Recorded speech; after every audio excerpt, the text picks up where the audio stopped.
The White House on Tuesday defended Chief of Staff John Kelly a day after he defended Confederate General Robert E. Lee as an honorable man and said a lack of compromise led to the Civil War. "All of our leaders have flaws," Press Secretary Sarah Huckabee Sanders said during the daily press briefing.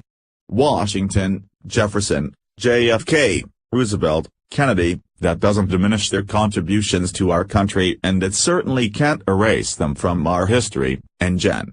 Kelly was simply making the point that just because history isn't perfect, doesn't mean that it's not our history. When pressed on whether the Trump administration acknowledged that Kelly's comments could be seen as offensive to some, Sanders did not budge. Advertisement: no, because as I said before, I think that you can't, because you don't like history doesn't mean that you can erase it and pretend that it didn't happen, and I think that's the point that Gen. Kelly was trying to make, she said. Kelly on Monday night was discussing the Confederate statue debate on Fox News' The Ingraham Angle when he said the Civil War was caused by a lack of ability to compromise.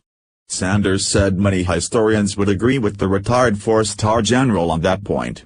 "I do know that many historians, including Shelby Foote in Ken Burns' famous Civil War documentary, agreed that a failure to compromise was a cause of the Civil War," she said.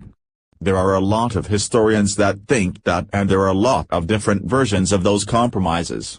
I'm not going to get up here and relitigate the Civil War, but there's certainly, I think, some historical documentation that many people don't believe that if some of the individuals engaged had been willing to come to some compromises on different things then it may not have occurred." Kelly also repeated comments made by President Trump, who has defended the memorials as an important part of U.S. heritage. Kelly called Lee an honorable man who gave up his country to fight for his state. "I don't think that we should sit here and debate every moment of history. I think those moments took place. There are moments that we're going to be a lot less proud of than others, but we can't erase the fact that they happened. I think you have to determine where that line is," Sanders said.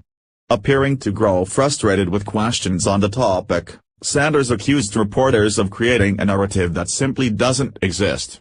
"The media continues to want to make this and push that this is some sort of a racially charged and divided White House.